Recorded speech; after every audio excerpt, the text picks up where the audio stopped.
Go ahead and subscribe, please. This case takes place in the UK in the year 2024. Daniel grew up in a loving household in East London. His parents described him as an amazing son whose smile brightened the entire household, the kind of son and brother that any family would be proud of. As the eldest brother, Daniel often helped his younger siblings with homework. He was described by teachers as a gifted student. He constantly earned top grades, showing particular passion for science and music. Outside the classroom, Daniel was an enthusiastic football fan who loved Arsenal Football Club. His bedroom filled with memorabilia, and he rarely missed a game. By early 2024, Daniel was thriving. He was learning piano, another hobby that he loved, and he often volunteered for community cleanups with his local church. The morning of the 30th of April, 2024 began like any other day for Daniel. He woke up and got ready for school, said bye to his mother, and headed off. Nobody in Daniel's family imagined that this ordinary morning would be his last. Daniel put on his headphones and began walking to school in Haringey, North London. Meanwhile, in this area, commuters headed towards the tube station and parents prepared their children for school. But at around 6:45 a.m., this peaceful morning suddenly turned into total chaos. Residents in the area heard an engine revving loudly, followed by the sounds of metal crashing. A gray Ford Transit van had swerved sharply off the road, smashing through a garden fence onto someone's property. In the van's path was a 33-year-old man named Donato, who had been walking to work. Donato was struck violently by the van and was thrown into a front garden by the force of the impact. Neighbors initially thought that this was a tragic accident. Some rushed towards the wreckage, hoping to help anyone who was injured. But they quickly realized that something far worse was happening. Stumbling from the vehicle came the driver, a man wearing a yellow hoodie, blooded from the crash. When concerned bystanders approached him, the man asked in a dazed voice, "Where am I?" As a woman started to answer his question, he suddenly reached towards his waistband and pulled out a 60 centimeters long samurai sword which he had concealed in his trousers. Without hesitation, this man lunged at Donato, who was still lying injured from the collision. The attacker swung the curved blade down on Donato's neck whilst yelling that he was going to kill him. Donato stared up in terror, desperately trying to scramble away, but the sword sliced deeply into his neck. Blood began pouring from his wound as he screamed in agony. This was the beginning of a brutal killing spree. Panicked cries filled the streets as residents fled to safety.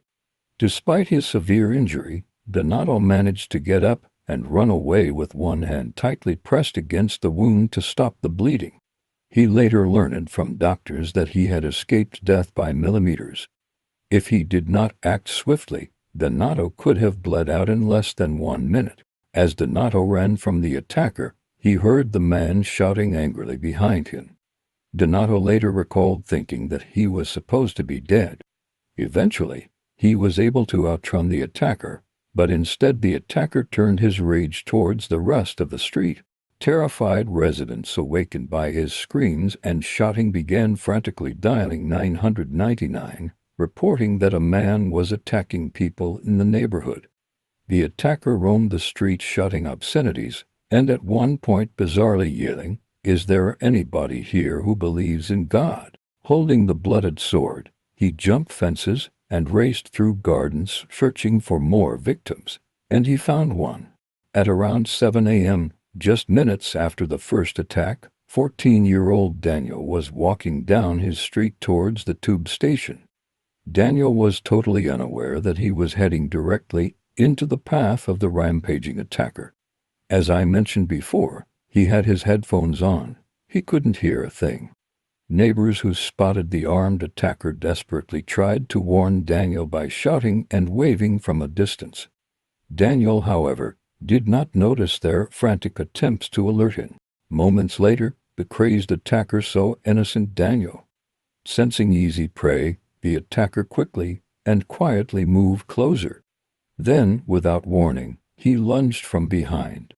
Before Daniel could react, the attacker swung the sword viciously, slicing deep into the back of his neck. The deep chopping injury to the side of Daniel's neck and head can only be described as near decapitation. There was no way that Daniel could survive. He stumbled forward, confused in pain. Without a moment to process what had happened to him, the attacker struck again. This time, it was a penetrating stab wound to the chest. The blade pierced vital organs, and Daniel collapsed mortally wounded onto the pavement. A neighbor watching in horror screamed as Daniel fell into his own pool of blood. The attack was so sudden that Daniel literally had no chance to defend himself. As Daniel lay bleeding, the attacker briefly disappeared from view behind nearby bushes. Within moments, an ambulance arrived. As the paramedics approached Daniel to help, the attacker suddenly reappeared, swinging his sword violently at the ambulance itself and shouting threats. The paramedics were forced to retreat for their own safety, unable to immediately reach Daniel. The paramedics helplessly watched from a distance as critical seconds passed. Next, two Metropolitan Police officers were able to arrive on foot. Seeing Daniel collapsed on the pavement, they immediately rushed towards him, unaware that the attacker was lurking nearby. One of these officers was PC Yasmin Mechen-Whitfield. As Yasmin knelt down to help Daniel, the attacker jumped from the bushes just meters away and charged at the officers. Caught off guard, Yasmin fell to the ground. The attacker stood over her and began hacking her with his sword. He delivered multiple savage blows, striking her arm, hand, and skull as she desperately tried to shield herself. The injuries were devastating. The killer severely fractured her skull and nearly severed her arm. Another officer arriving to assist, named Inspector Malloy Campbell, confronted the attacker, and he did so with only a baton in his hand. Inspector Campbell bravely lunged forward, attempting to disarm the attacker and protect his fallen colleague. But in response, the attacker swung his sword and slashed Campbell's hand and cut deeply through tendons and bone. Despite the immense pain, Inspector Campbell's bravery likely saved Yasmin's life as he was able to draw attention from the attacker, and before too long more police officers rushed to the scene from every direction. The attacker realized that he was totally cornered, and so he fled. He jumped over fences and through gardens and between houses. In his desperate escape, the attacker forced his way through a back garden and burst into a family's home at around 7:10 a.m. Inside this house was a 35-year-old man named Henry Pappalardo along with his partner Cindy. They woke up in terror as the sword-wielding intruder crashed into their bedroom. The couple had been asleep alongside their 4-year-old child. Henry instinctively shielded his partner and his kid from the attacker, who charged forward, slashing his sword wildly. Henry raised his arms in defense, taking a deep cut from the blade across his forearm and his hand. Blood splattered across the bed and walls, but Henry continued to fight off the attacker, giving Cindy a chance to grab their child and retreat. For a moment, the attacker hesitated. He abruptly turned and fled the home, leaving Henry seriously wounded, but still alive. Henry was later hailed as a hero for risking his life to protect his family. Now outside once again, the attacker was at the end of his rampage. Police units flooded the suburban streets as sirens rang out and a helicopter circled overhead. The attacker was still shouting incoherently, but now he was climbing on garages and roofs, desperately trying to evade capture. Police officers armed with tasers and firearms quickly closed in. The final confrontation occurred in a resident's driveway. Multiple officers surrounded the blood-soaked suspect. They ordered him to drop his sword, but he just refused and advanced towards them. Police responded by repeatedly firing tasers, hitting the attacker multiple times. Initially, the attacker resisted despite the jolts from the taser darts. It took several more taser bursts and a swarm of officers to finally subdue him. Even as they tackled him to the ground, the attacker fought back fiercely, requiring multiple officers to pry the sword from his grip. But finally, the police secured the attacker in handcuffs, and the deadly rampage was over. The man laid in the driveway breathing heavily, muttering a mix of English and Spanish.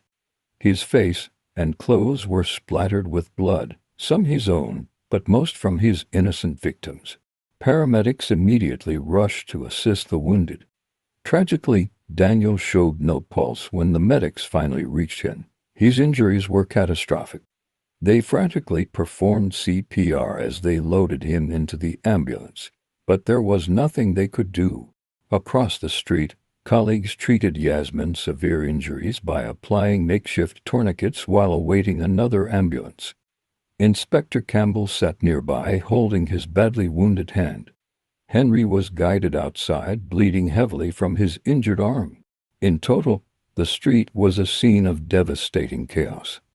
One teenager lay dying and 4 others, including 2 police officers, were seriously wounded, and this was all from a single attacker.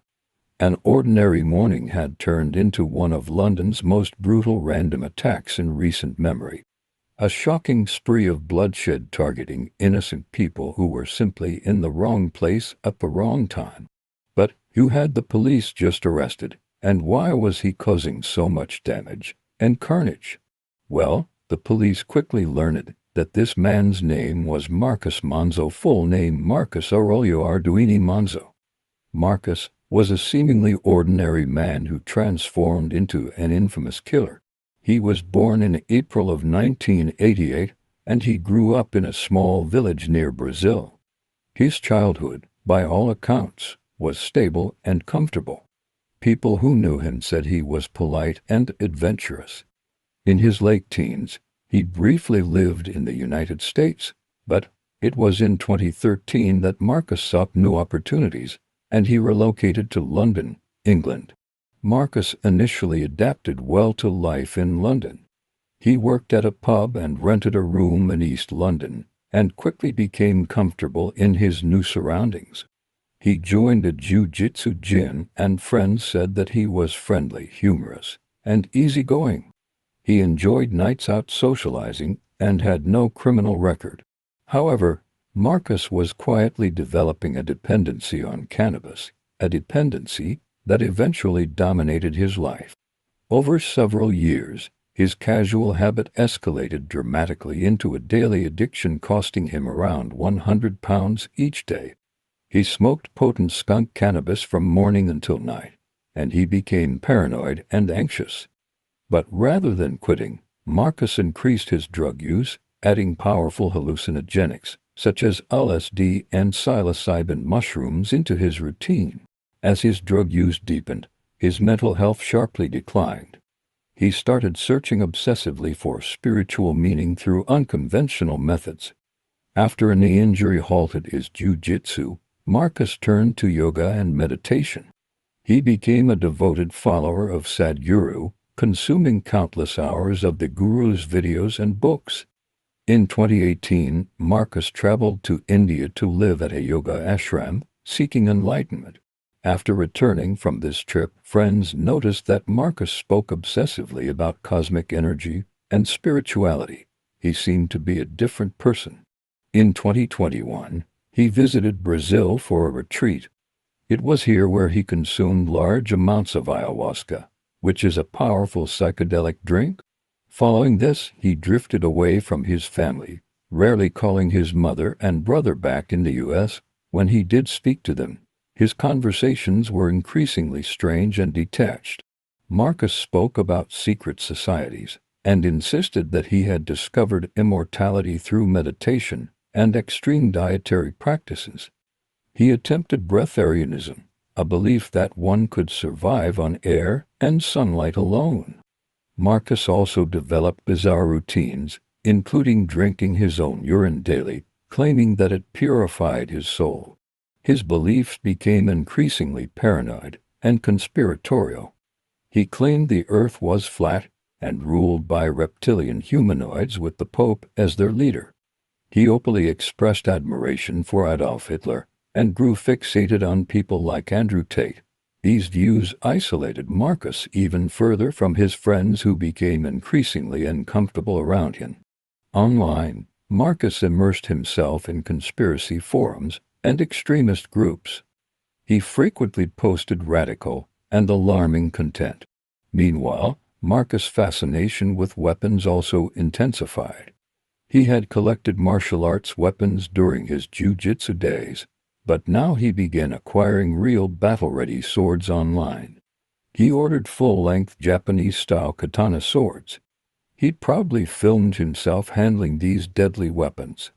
In one disturbing video, Marcus unsheathed a katana, whispering ominously that he would soon do something special with it. This chilling footage later emerged as clear evidence of his dark intentions.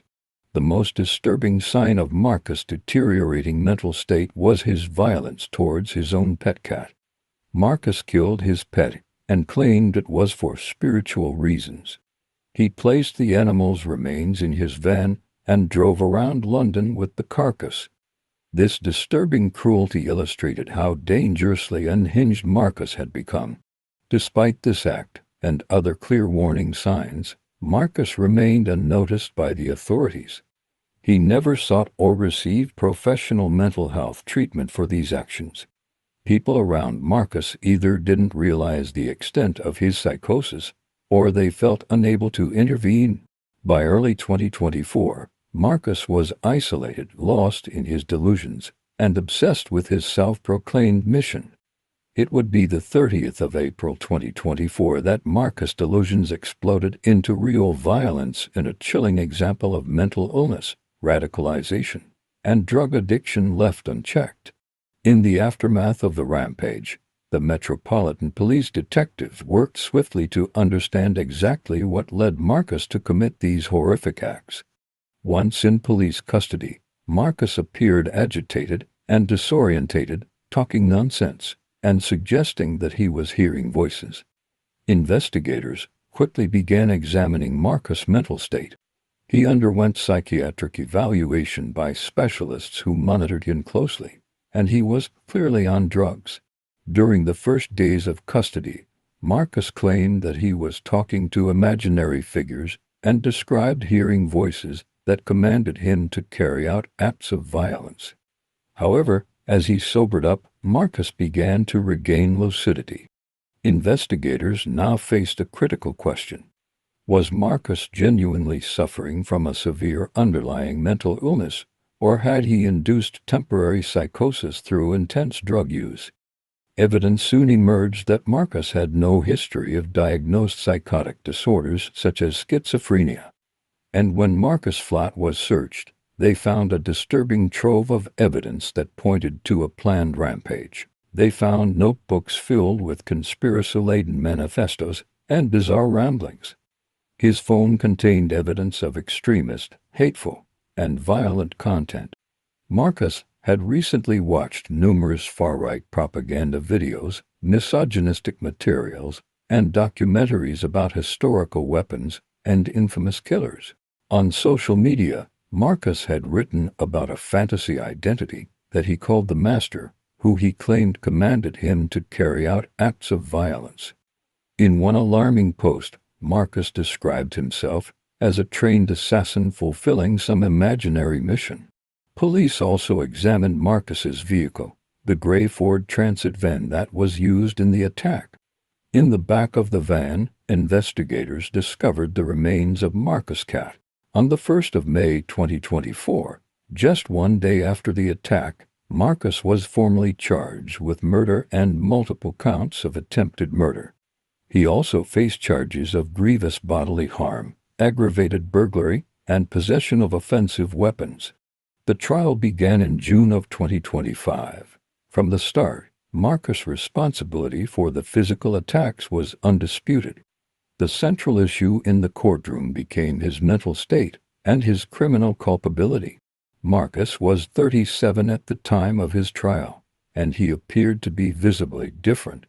Marcus pleaded not guilty to the murder charges.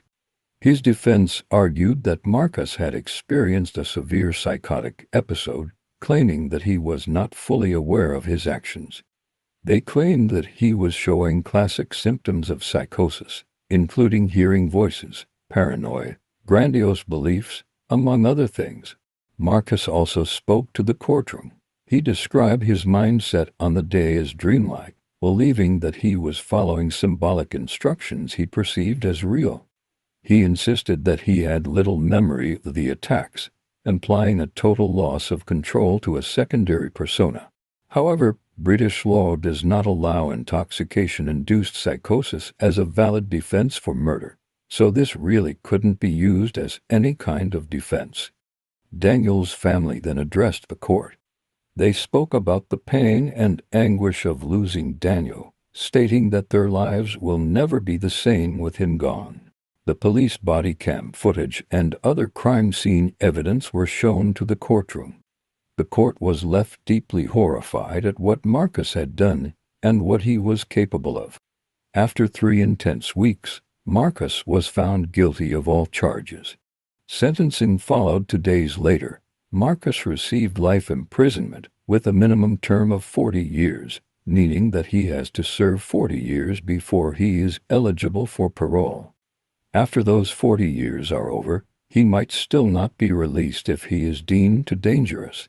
Marcus, now convicted, began serving his life sentence under high security with close monitoring due to concerns about his mental health. His case prompted public debate about how someone with clear psychological issues and a history of drug abuse had easily acquired deadly weapons online. Many began requesting stricter controls on bladed weapons along with improved mental health outreach to prevent similar tragedies.